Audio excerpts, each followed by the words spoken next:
দেশের সব মাদ্রাসার জন্য নতুন জরুরি নির্দেশনা জারি করেছে মাদ্রাসা শিক্ষা অধিদপ্তর।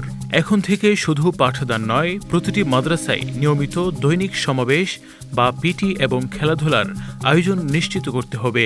সোমবার জারি করা এক নির্দেশনায় বলা হয়েছে, দেশের তৃণমূল পর্যায়ে ক্রীড়া চর্চা বাড়ানো এবং সুস্থ, শৃঙ্খলাবদ্ধ ও দক্ষ তরুণ প্রজন্ম গড়ে তুলতে এই উদ্যোগ নেওয়া হয়েছে। নির্দেশনা অনুযায়ী যেসব মাদ্রাসায় শারীরিক শিক্ষা বিষয়ে সহকারী শিক্ষক কর্মরত আছেন, তারা প্রতিদিন পিটি এবং খেলাধুলার কার্যক্রম পরিচালনা করবেন এবং শিক্ষার্থীদের স্বতঃস্ফূর্ত অংশগ্রহণ নিশ্চিত করবেন। আর যেসব মাদ্রাসায় শারীরিক শিক্ষা শিক্ষক নেই, সেখানে আপাতত কর্মরত শিক্ষকদের মধ্য থেকে খেলাধুলায় পারদর্শী একজনকে এই দায়িত্ব দেওয়ার নির্দেশ দেওয়া হয়েছে। একই সঙ্গে শূন্য পদগুলো দ্রুত বিধি অনুযায়ী পূরণের কথাও বলা হয়েছে।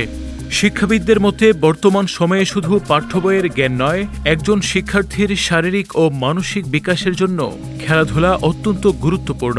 নিয়মিত শরীরচর্চা শিক্ষার্থীদের শৃঙ্খলাবোধ, নেতৃত্বের গুণ, আত্মবিশ্বাস এবং দলগতভাবে কাজ করার দক্ষতা বাড়ায়। বিশ্ব স্বাস্থ্য সংস্থাও শিশু কিশোরদের প্রতিদিন নিয়মিত শারীরিক কার্যক্রমে অংশ নেওয়ার উপর বিশেষ গুরুত্ব দিয়ে থাকে। সাম্প্রতিক সময়ে দেশের বিভিন্ন শিক্ষা প্রতিষ্ঠানে খেলাধুলা, স্কাউটিং ও অন্যান্য সহশিক্ষা কার্যক্রম বাড়ানোর উদ্যোগ নেওয়া হয়েছে। সেই ধারাবাহিকতায় এবার মাদ্রাসাগুলোতেও নিয়মিত ক্রীড়া চর্চা নিশ্চিত করার এই নির্দেশনাকে একটি গুরুত্বপূর্ণ পদক্ষেপ হিসেবে দেখা হচ্ছে। নোমান বিন বশির, আল হেরা 24।